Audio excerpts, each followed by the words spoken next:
evening, and welcome to Spooky Southcoast. Tim Weisberg here with you, along with Stephanie Burke, science advisor Matt Moniz, and the silent assassin Matt Costa. See what happens when you take a week off? Right. And we are back. We are here to talk about the paranormal, as we are almost each and every Saturday night. We did take last week off from the live show. We did run a pre-recorded episode with Nick Redfern, which had actually never aired before here on WBSM. That was a podcast-only edition from, I think it was about a year and a half ago, maybe 2 years ago, when Nick's book, The Real Men in Black, had come out. And he's actually got a new book coming out, so we're going to try and hook up with him coming up soon. The problem is Saturday nights are a very tough time for him. He has other commitments, so it's always difficult to get Nick on the air live. But we would love to have him here some night in order to have questions and answers from the audience. Because, Matt Costa, you were saying it was a pre-recorded show, but that you were already getting people that were calling in. So I'm sure that... Yeah, there was a couple people. So if we could have him on live, I'm sure we would get tons of calls. Yeah, definitely. And if you haven't heard it, you can check it out on the archives of the podcast. You can check out at SpookySouthcoast.com or on iTunes, wherever you find your podcast. We also put all of our video archives up on YouTube. And if you are watching on Spooky TV, hello. And we have the chat room up and running. You can interact there. We've been running this new chat room for a couple of weeks now. We have some issues here loading it up on all of the computers in the studio, but it seems to be working better for the people at home. Have you heard any feedback on that, Matt, about whether or not people like that better? I haven't heard any feedback, but that's good news, I guess. Well, if people want to let us know. Spooky Crew at SpookySouthcoast.com. Let us know what you like and don't like about that new chat room. Tonight we have a bit of an abbreviated program because the Red Sox and Yankees played a game, so that pretty much guarantees that we will not have a full show. I want to thank them for not going to 11:45 like they usually do. I still remember having poor Kristen Gartland on, waiting on the phone for us. I think she was listening to the game over the phone to find out when it was going to end. We ended up doing from 11:45 until midnight with her that night. So 15-minute program. But she hung tough. That was many, many years ago. And they are supposedly working on a fix for that so that when there is a game that goes long, we can just jump on the internet-only stream. And so hopefully that will come about sometime during the course of the summer. But, you know, we'll sit around and wait. Last week we had other things going on, so we didn't actually get to be here live. But I think with the exception of our July 12th Legend Trips event and our August 30th Legend Trips event, I think we'll be here pretty much for the remainder of the summer. Again, we'll be waiting for the Red Sox to get over most weeks, but we should be here each week. And speaking of Legend Trips, we do have some tickets remaining. The July 12th event at the Murdoch Whitney House is sold out, but we do have some tickets remaining for our Edaville, USA trip, which is happening on August 30th. And I was there yesterday. They were having the big premiere of Dino Land, so I went with my son. We checked it out. We saw all the construction that they're doing, new rides they're putting in, new portions of the park they're building. They just announced that they're building Thomas Land before next summer, so they're going to have an entire Thomas the Tank Engine park as part of the Edaville experience. So I saw a lot of the work that they're doing, and as anybody that knows that's into paranormal investigation, that can stir up a lot of activity. Yes, it can. And the good part about this, they're bringing in rides from other parks, which can have its own attached energies. Attachments, absolutely. I did read about that somewhere. People's past experiences there with different equipment that's come from different parks. And I had the opportunity to speak with, I won't say her name on the air because I didn't ask for permission, but she works for the park, and she used to live in the house. You're familiar with Edaville, right? Yes. I know these guys are. And there's that house on the hill across from the museum building where there has been a confirmed suicide. Okay. And it is supposedly extremely haunted. And this woman was telling me that when she was living there were three distinct spirits that were there during her time. One was the guy who had shot himself. Mm-hmm. One was an older woman, and one was a young girl. And that all three of those had come through at different times. She had a friend who was a medium who would come over the house and would tell her kind of where the certain hot spots were so that she could avoid them, because she was trying not to have any experiences if she could. But the little girl kind of like attached herself to her, so she couldn't really escape her, but she learned to deal with that. But she was telling me that other people that work at the park have reported seeing the little girl looking out the window, staring at the Ferris wheel from the window. So, yeah, it should be a great night. We actually get to investigate that house as part of the event. You? Yes, We get the house, we get the museum building, we get the midway with all those rides that came from other places. We can go into the woods. We can probably get into Dino Land if the gate isn't closed, and we can check out some of that. They've concocted a pretty interesting story for how they discovered Dino Land, how they found that there are dinosaurs in the Carver Woods. And essentially what it is, do you remember the gnome coaster monies that they used to have there? Yeah. Well, they're saying that they were out looking for the remnants of the gnome coaster, and that there had always been these reports of mysterious creatures seen out in the woods, and that when they were excavating to find all the gnome coaster remnants, that's when they encountered the dinosaurs living out there in the woods. So, but in order to legitimize that story, they put pieces of the gnome coaster out there, as well as some other old pieces of Edaville history. So that's probably got some energy attached to it from the old days of Edaville. So besides the fact there's a bunch of animatronic dinosaurs out there, there's authentic Edaville equipment on pathways that haven't been walked in dozens of years. So there's really cool little nooks and crannies and corners of Edaville that have, and as you can see, if you're watching on Spooky TV, I'm rocking my new Edaville hat. So You did Instagram that picture earlier. I did. So. I do like promoting it as much as I can because I love that place. In addition to the fact that we're having a Legend Trips event there, it's just a fun place and a big part of me growing up. So I want to spread the word. It's going to be really exciting. Just as long as you don't stick me in the woods, I'm okay. You will not have to go into the woods. Okay. Especially, it's all woods. Pretty much. But I mean, the midway's cleared out and everything, so you're. It's still creepy. You're gonna stick to the fried dough stand. Yeah. I gotta talk to management over there, but I just want just once, like when one of the groups is out exploring the midway, I just want to make the carousel go on. We need to find a way to do that remotely. It'll freak everybody out. But we are working on some deals that will be attached to this event. Not only are we trying to secure a hotel room deal, which I think that's Labor Day weekend, so it's going to be kind of hard to pull that off, but we're trying. But you will be able to attend the park at a reduced rate. We are working on, they're generating the code for us so we can put it up. We're going to send it actually in an email when you buy your tickets from legendtrips.com. You will get an email, and it will tell you, or if you purchase the tickets before we get the code ready, we'll send you an email afterward, in which you can buy tickets to the park at a reduced rate for the day. So you can go and check out all the rides. We spent about 4 or 5 hours there riding the Tilt-A-Whirl and some of the new rides that they have. They've moved the bumper cars indoors, which is kind of cool. The museum building used to have a lot of just space in it, where they had tables and chairs and benches, and now they've put the bumper cars in there. They put a kiddie land on the second floor. So it's pretty cool, the stuff that they've been doing. Is there anything left of the museum? The museum itself? Sure, yeah. They have the entire Cranberry Museum on the second floor, cool. on the right-hand side. I know when it they did sell a lot of their stuff. Yeah, and it's not like it was in the heyday when they had all the museum, I don't know all if they the got railroad any of the stuff. original stuff back, or if they. Some of the Cranberry equipment they do. A lot of the railway equipment, it's gone, and it will forever be gone because it's gone to private collectors and other rail parks. But they've been able to bring in a lot of the Cranberry stuff. So when you go up there, you can see original LSD Atwood equipment as well as stuff from other farms, and that's all going to have things attached to it too, I would think. Yep. I remember being there as a kid and doing the railroad museum part, and I was not a happy camper being in there. It used to freak me out to go into the downstairs portion of the museum. They had that train that would run around on top, and that always kind of freaked me out. But I didn't like it in there at all. Well, you know the story. I don't know the story. Should I tell you the story now? My poor father brought me to all kinds of different places, Profile Rock everywhere, and I always had freakouts. Now he gets it, but... Should I tell you what happened in that building? Why not?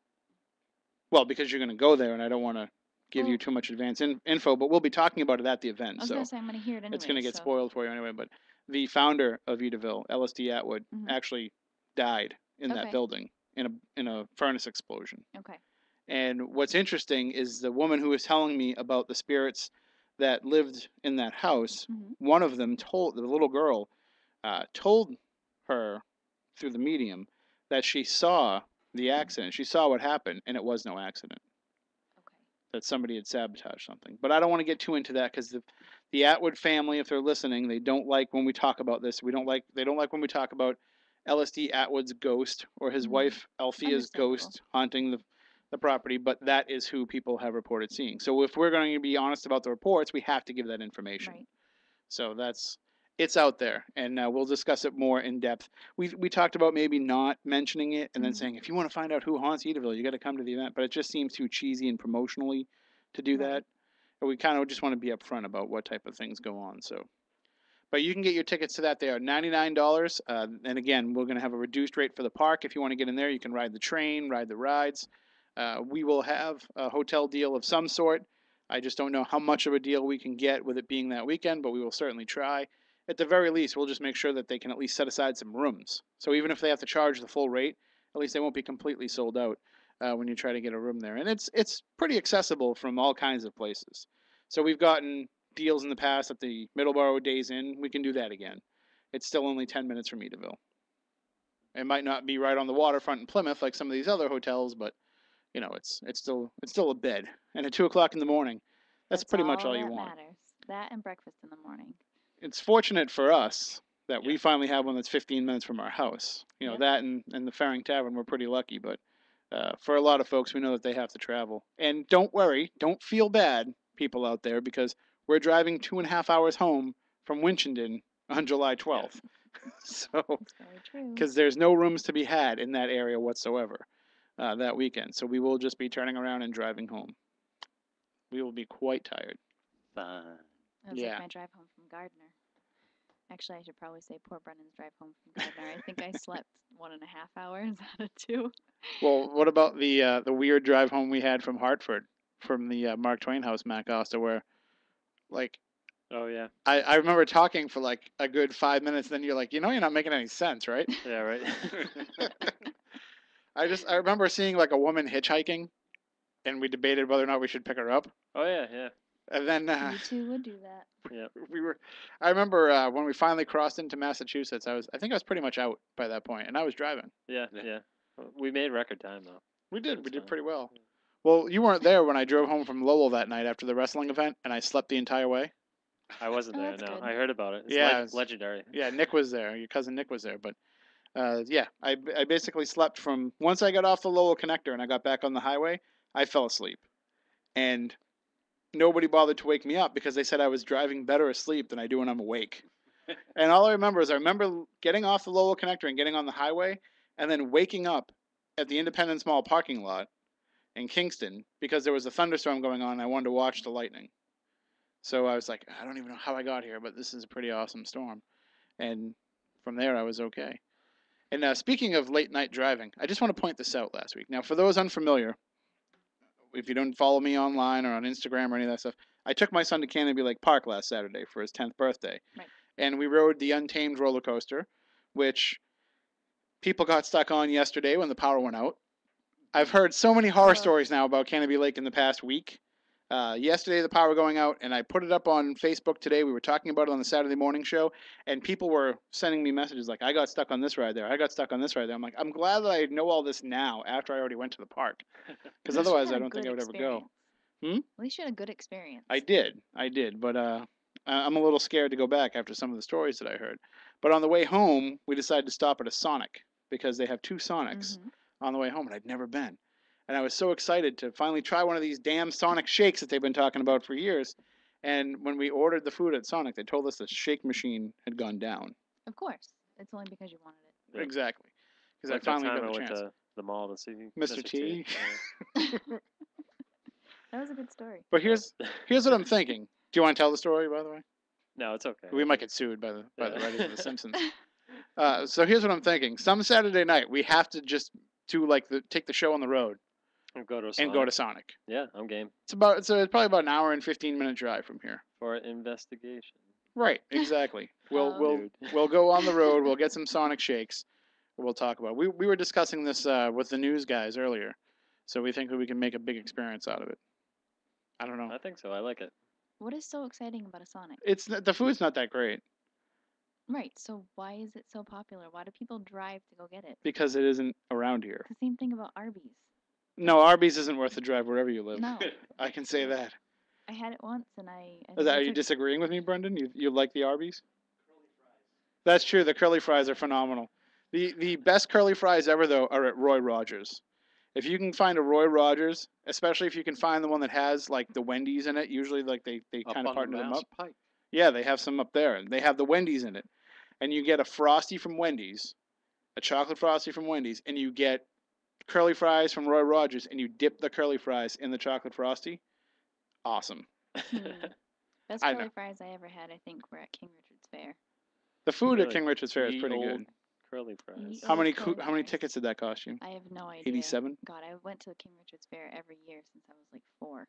King So- Richard invented the rotato. He also invented the slap chop. You're gonna love his nuts. So you go there. So you go there every year still? No, I haven't been, but Okay. my, Because I was gonna ask you if you've run into Grant, because he's there every day. I was there the one of the years that he was. I had seen him from afar, but that was it. But we went every year because my whole family owned bars, so Coors Light sponsors it, and they give us free tickets. And God, the last time I probably went was like 2009, 2010, and it was one of the years that Grant was there. But Well, now he's there every day because now he's got nothing else going on. Right. You know, like he's just working from home all the time. Yeah. So, and I actually found out that Grant was in my neighborhood like 2 weeks ago, and he Really? didn't bother to come over. So, Grant, if you're listening, I'm disappointed. I literally live 2 streets over from where you were. So next time, please come by my house too. but what would you talk about? Nothing. I don't have anything I want to talk about. I just haven't seen him in a while. It's funny. I've Well, heard he's nice. He is. He's very nice. He's been to Monize's house. Of course. And, Who hasn't? Well, because Moniz lures everybody in with the promise of meat. Yes, down a very, very scary pathway into the unknown. That's just my driveway. I know. It's only scary the first time. When I drove down it, I'm like, this is like Texas Chainsaw Massacre. What's going to happen to me at the end? The coyotes let you out. No, they didn't. Yeah, they They did. stood in front of my car and stared at me. When Well, I- they wanted to make friends. Whenever I have to drop Moniz off, I let him off on Route 6. I don't I even go don't down blame that you. road. It's not so much that I'm afraid of what's down there. It's that I know that at least on my old car, I was worried that I wouldn't make it back up. Well, that's Yeah, what that's my where, fear was, because my Mustang That's where was Edaville got all their animatronic dinosaurs. Exactly. They found them on the island of Dr. Moniz. Oh, Well, that's That's tall words considering you're my I know, neighbor. I know. well, that's how he knows the dinosaurs are there. the first time he opened up his closet. There's like a little midget living inside. Yep. He's all tied up. But There's that's what Moniz does. and it's Puck very wedgies fun. everywhere. I'm giving wedgies. Of course. All right. Well, we promise that we do have a real show coming up for you. It's somewhere here. Right? Yeah, we'll find. In the next hour, we'll be talking with Eric Altman. You know him from the Pennsylvania Bigfoot Society and from Beyond the Edge Radio. He's going to join us to discuss this new version of the Patterson-Gimlin film, where they've actually stabilized the video, and they've been able to slow it to stop the choppiness of it. And you know how those old 35 millimeter films, you'd see all the frames passing by. They've been able to remove all that and put it in high definition, so you can get a much better look at the creature as it's walking. So we'll talk about that with Eric coming up in the next hour. And also, before the end of the program, we'll be joined by Ken DeCosta of RISEUP Paranormal to discuss the upcoming Ocean State ParaCon. It's coming up later in July, and we'll have Andrea Perrin, John Zaffis, and a number of other key paranormal speakers as part of it. And it's a fundraiser that all goes to a good cause. So we will talk with Ken later on in the program. And of course, at any point in time, if you would like to call in and discuss, you can do so 508-996-0500, 877-996-1420. You can email us spookycrew@spookysouthcoast.com, or you can find us on Twitter @SpookySC. So, do we even check the Twitter during the show? No, but we should. We should. I have it up on my screen. I just never go to that screen. But that'd be a good thing that we could probably do. It'd probably be a lot easier to be interactive with people on Twitter. I'd say so. That's We're- just my opinion. Yeah, What we're do I not know? we're not too What do I know? savvy at this stuff. That's why we brought you in here, because you can help us figure all this stuff out. And find outlets that you guys didn't know existed. I've worked here for how long now? I've been doing radio here since like 2001, 2002. And Stephanie plugged in her phone earlier, and I was like, wait, there's an outlet by that light switch? That you have to walk by and touch every single time you come in. Never. When did they never put that WBSM sign? That I have noticed before. You can't help but notice that. All right. Well, we have about 10 minutes here before we have to take a break for the news. I think it might be the perfect time to get a little weird. What do you think? We can get weird. All right, let's do It's this. gonna get really weird. More bad news. Well, I got a great show for you today with some wonderful weird stuff.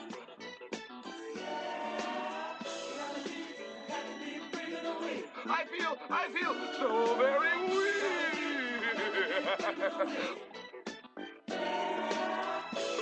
The Week in Weird. All right, first up on this week's Week in Weird, we have American student ends up trapped in a giant vagina sculpture. Have you guys read this story yet? I lived it. I don't want to know. So, an American exchange student over in Germany sparked what they called an extraordinary rescue mission when his leg became trapped inside a giant vagina sculpture. Mind you, this vagina sculpture is worth $200,000. Why they have it hanging out there, who knows? But he decided that it would be, on a dare, an interesting photo op. So he decided to climb into the artwork and he got his leg stuck. It took 22 rescue workers with special equipment to get him out. The reporter did say that the forceps delivery was not necessary. They got him out with his bare hands after about 30 minutes. So The jaws of life. he got stuck inside of a large vagina. Is he looking for a womb mate? He could have. Oh, Nice one. I know. It's all I can think of in my mind is all the different places I want to go with that, but most of them are inappropriate for radio. Yeah. That's why I said it's gonna get weird. Next up, we have Walmart shopper kills scorpion who was just chilling in his bananas. We've all been I there. don't know if you guys have heard of this one. This Yep. completely freaked me out. Usually it's black widows. But still, any type of anything in any of my food that's not what I'm trying to eat, not okay. Like pepper. Who put this pepper in here? I don't like pepper, actually. Add that to my list of things I hate. A Pennsylvania man was attacked by a scorpion while shopping for bananas at a Walmart in Scott Township. The man, whose name has not been released, reached into a box of bananas at around 2 p.m. on June 18th and felt something pinch him. He yanked his arm out, flung it, and out flopped a scorpion. The scorpion did die on impact by being flung across the air. It's a weak ass scorpion. Yeah, so, well, who knows what it's been through? Who knows where it came from? Well, bananas. I know. anyway. So, You think it'd be fortified with potassium? hey, you never know what are scorpions into anyways? Who knows what they eat? Other insects. Well, that's what I figured. They're probably not into bananas. So, he was not seriously injured. The scorpion was killed, unfortunately. That's not unfortunate. Well, I kind of feel It's a bad for the little scorpion. guy. No, it's kill not his it. fault, but at the same Kill or time, be it's killed. disgusting. So, shop local, folks. Well, you know, I always have that fear. You know, working in the food service industry, when Right. the produce comes in, you're always worried because you don't want to stick your hand into a box of bananas and have something come out. And it seems to always be the bananas or grapes that are the biggest issue. Yeah, my brothers told me, I won't release where he used to work, but places that he has worked at, when those shipments come in, things crawl out of the boxes depending on the type of box that it's in, and they've had to kill things right in the store, and no thank you. Snakes have been found and stuff. Yeah. Oh yes, they did include a list of weird things found at Walmart, and that did include rattlesnakes in the gardening section, public masturbators, toe suckers, knife-filled cakes, and semen throwers have all entered the list of. But that's just the Wareham Walmart. No On comment. a Tuesday. Yeah. Last Tuesday. And the weirdest of all, I think, those were pretty weird, but man attempts to smuggle dozens of birds in his trousers. This is written by a British newspaper. A man was seized in Cuba after officers noticed some curious bulges in his slacks as he attempted to head to America. He was found with over 60 birds sewn into his pants. All of the birds were rare species and had probably been stolen to order, so he could resell them afterwards. The smuggler nearly made it on the aircraft after a metal detector failed to pick up his feathered contraband. But because of the unusual budges and the slow way in which he was walking, a customs officer caught on to him. As soon as he knew the game was up, he tried to lie his way out of it and say that he was carrying a pigeon that he was bringing home for his grandson. That didn't really get him very far. He was forced to take down his trousers, and they found frightened little finches and hummingbirds, most of which had their beaks sealed shut so that they wouldn't hear the singing. Police say the man is still being questioned following his arrest, and he now faces up to 2 years in prison. Can you imagine trying to sit on a plane with that many birds in your pants? I can't imagine trying to sit on a plane with one bird in my pants, let alone that many. All those little birds with, I mean, if you look at the beaks of finches and hummingbirds, that can't be very comfortable near very sensitive spots. But No. for any of you at home that heard about the story, go and Google the picture. It's a pretty good one. That's a lot of Boyds. Yeah, I'm not gonna make the reference to having the pecker in his pants. I was gonna The go there. wood, but the woodpecker. I mean, the woodpecker. after 9. You're not going to make the reference. You already did. Yeah, I know. That's kind of the radio deflection way of not getting in trouble for having said it. But I didn't hear anything. So. of all the things that you could try to sneak, to sell money, birds. Like, Birds, hummingbirds and finches. it's got to be so much easier to sneak other things. From Cuba to America. Why finches and Why hummingbirds? not snakes on a plane? Because we're tired of these. But what? Don't they have those birds here? That's what I'm saying. Why would you? I mean, rare species, but I mean, we have cigars here, but the Cubans are still better. right. So maybe their birds are better too. I don't know. Maybe No, they're if they're fine to talking smoke. rare species, then they're probably just a limited amount to that particular area that he's bringing them from. And Right. why not just bring? Probably not Why here. not just bring like 2, and then breed them? They're all sewn in the pants. You need to see the picture. You need to just get one of each, stick them in your pocket, male on one side, female on the other, That's it. and then when you get to America, put them in a cage. The magic will happen. Put on a little Barry White. Maybe get some. A Put some, bird's into that? Put some wine in the bird feeder and the little bird bath. I don't know. Make it romantic for him. I think. I think birds like Marvin Gaye better than Barry White. I don't know, Matt. What do you think? I don't know. I don't know what birds like. You only do cats? Yep. Sorry. I don't have any cat You weekend do weird cats? stories. I knew you were gonna say that. I was waiting for it. First of all, I've never even seen you with. I know that you love cats, but I've never even seen you with a cat. I don't know. I'm slightly allergic to cats. Yeah, the truth comes out. You have to go to Taco Bell with them. all That's it when is. the cats come out. Burritos. He winds up going to Taco Bell with me at the end of the night, and yeah, there usually is a Yeah, cat there out is in a the cat park. there. Is it the same one that I tried to? It's either a cat or a small raccoon. Yeah. Either way, Either way. they still feed it, Right. and that's why it comes out when it sees you coming. I It's tried like, to put it in my car and Matt wouldn't let me. well, it's because it's full of Monize's cheesy potato burrito leftovers. You don't want that in your car. There's no leftovers. Is that like That's bringing true. Halloween's too? I say you don't even want Moniz in your car I was after a gonna cheesy say, potato What's the burrito. difference at that point? Let alone, although, if all of a sudden they start offering all new chicken options, I'm going to get a little bit worried. Yeah. All right, well, that does it for the Week in Weird for this week. If you have any weird stories you would like to pass on, you can just send them to us on Twitter at SpookySC. You can hashtag them Week in Weird, and we'll make sure that we get them up on our feed, and we'll talk about them here on the show as well. We do have to take a break for the news. When we come back on the other side, we'll talk with Eric Altman of the Pennsylvania Bigfoot Society and Beyond the Edge Radio about the new, improved, stable, the classic film, but now it looks completely high definition. It's a lot crisper, and you can see, we can debate, do we still think it's a man in a suit? Do we still think it's actually a lost cryptid? We'll debate that coming up with Eric Altman. And then later on in the program, we'll talk about the Ocean State ParaCon with Ken DeCosta. It's coming up next month in Harrisville, Rhode Island. Your chance to meet such people as John Zaffis, Andrea Perrin, and so many more. So we'll talk about all that coming up in the next hour here on Spooky Southcoast.